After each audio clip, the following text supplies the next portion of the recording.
together. Stand erect and raise your heads, because your redemption is at hand.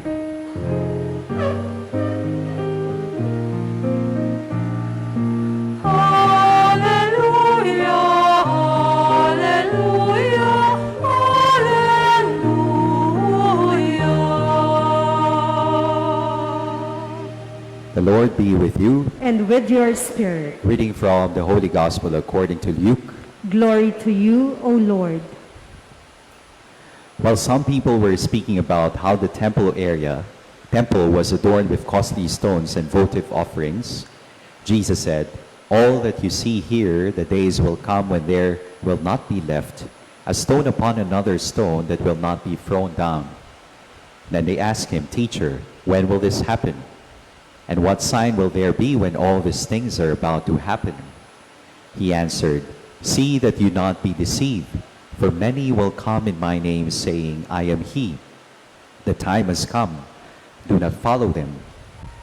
When you hear of wars and insurrections, do not be terrified, for such things must happen first, but it will not immediately be the end."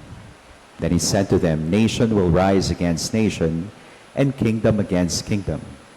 There will be powerful earthquakes, famines, and plagues from place to place, and awesome sights and mighty signs will come from the sky.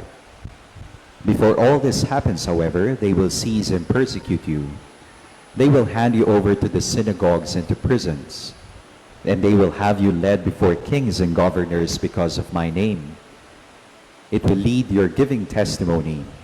Remember, you are not to prepare your defense beforehand, for I myself shall give you a wisdom in speaking, that all your adversaries will be powerless to resist or refute. You will even be handed over by parents, brothers, relatives, and friends, and they will put some of you to death. You will be hated by all because of my name, but not a hair on your head will be destroyed. By your perseverance, you will secure your lives." My dear friends, the Gospel of the Lord. Praise to you, Lord Jesus Christ. Good evening, sisters and brothers, and a blessed Sunday to everyone. As we come to the end of the liturgical year, the 33rd Sunday in Ordinary Time, next week it would be the Solemnity of Christ the King, and then the Advent Christmas season. As we come to the end of the liturgical calendar, our readings direct us to the theme of the end times, or the day of the Lord. Pagtatapos, pagwawakas.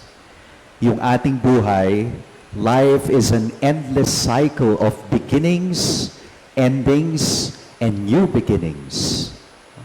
Kapag alam natin na magsabi ng hello, hi, dapat alam rin natin magsabi ng goodbye. Pakitignan nyo nga inyong mga katabi. Can you look at your seatmates? Do they look like end of the world na?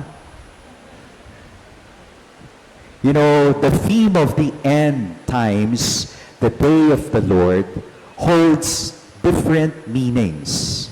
Una sa lahat, we have the historical meaning of the end times. You know, Jesus in the gospel reading today prophesied the destruction of the temple of Jerusalem, 70 AD. You know, the temple of Jerusalem, this is the center of the social, political, religious life of the Jews. And this destruction also happened in the Old Testament, the destruction of the Temple of Solomon because of the people's unfaithfulness to Yahweh, 586 BC. So ano ho yung kahulugan nito? That all the human structures, it has its own end. And we witness that with the Twin Towers, reduced to rubbles. Lahat ng pinagmamalaki ng tao, kapangyarihan, kayamanan, kagandahan, katalinuhan, kayabangan. Ang lahat ng yan ay may katapusan in history. So that's the first, the theological meaning of the end times. Ikalawa po, the historical meaning. Ikalawa po, yung theological meaning.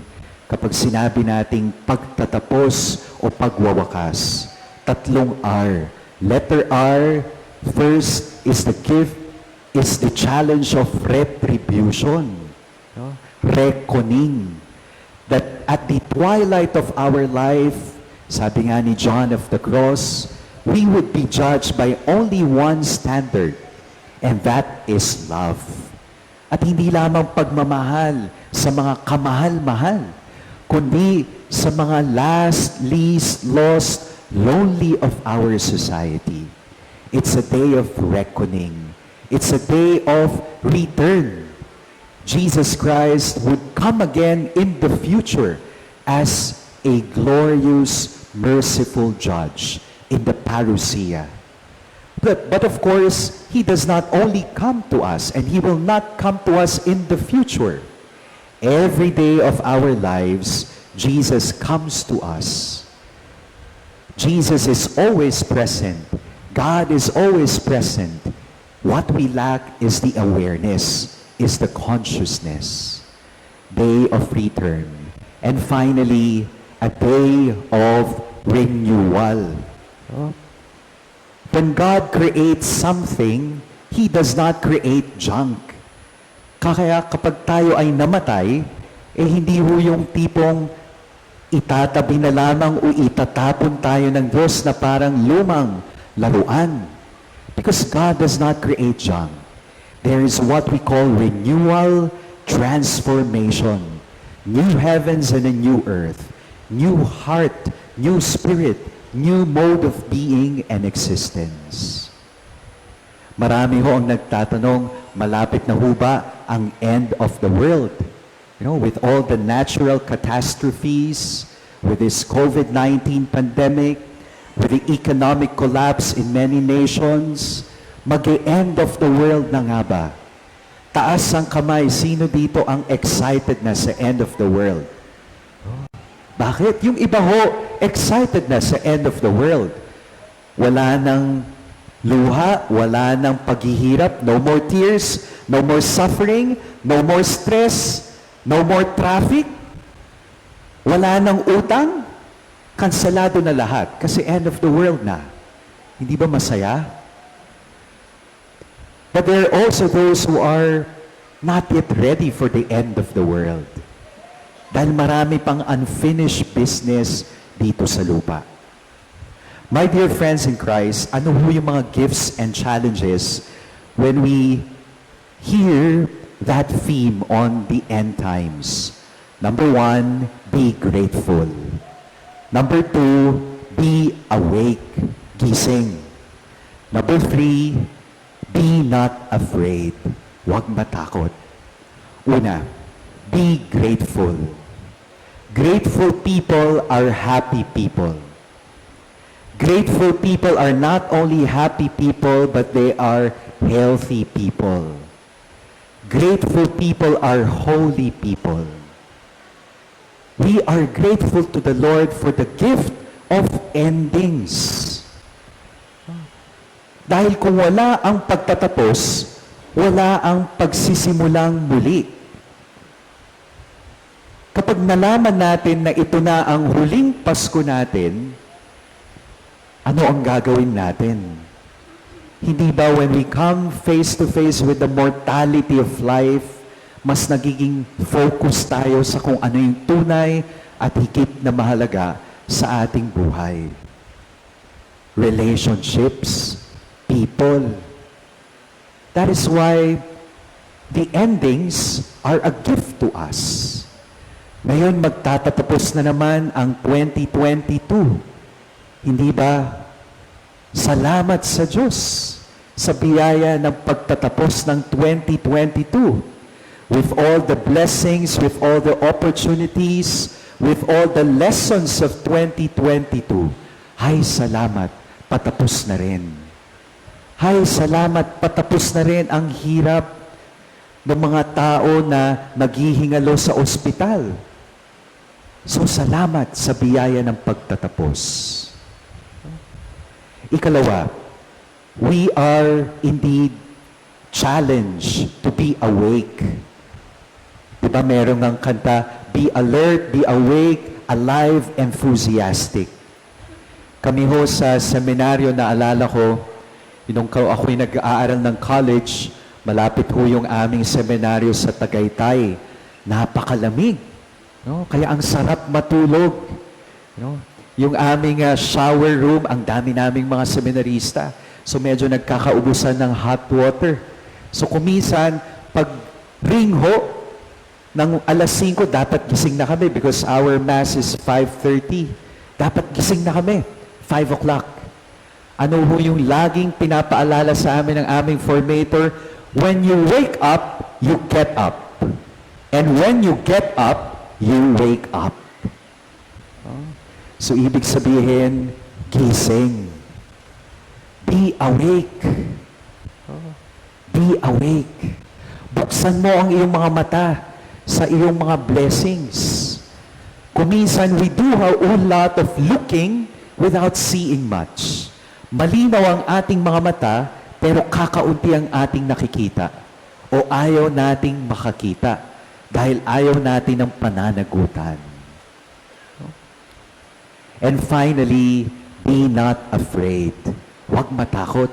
Sabi sa gospel reading natin ngayon, you know, not a hair of your head will be destroyed with the end times. Sino ho ba sa inyo dito ang ready na ang kanilang mga lapida? Sino po? O biglang nagising? Sino po dito ang ready na ang kanilang mga lapida? Taas ang kamay. Siyempre, wala. Who wants to go to heaven? Taas ang kamay. Parang natatakot kayo ah. Who wants to go to heaven? Taas ang kamay. O, wag niyo munang ibababa. Who wants to go ahead? Sabi ko na nga ba eh. That's the irony of life, isn't it? You know, everybody wants to go to heaven, but nobody wants to die soon. O Father naman, tatanggap pa ako ng Christmas bonus. Alam niyo ho, nung unang panahon, 15th century, ito ho yung isa sa mga bestseller na lapida. No, baka you may want to consider this. Nakalagay doon, Hodie mihi cras tibi. Sic transit gloria mundi. Oh, today it is my lot, tomorrow it is yours. Ako ngayon, ikaw bukas. Yan yung nakalagay sa lapida. Ako ho, bilang pare, ako rin, takot rin ako mamatay. You know, ang dami ko nang na-officiate ng mga funeral masses, but there is still that fear of death. Pero sabi ng mga santo, mga banal na tao, yes, we are fearful of life. We are fearful of death. But we should rather fear an unlived life.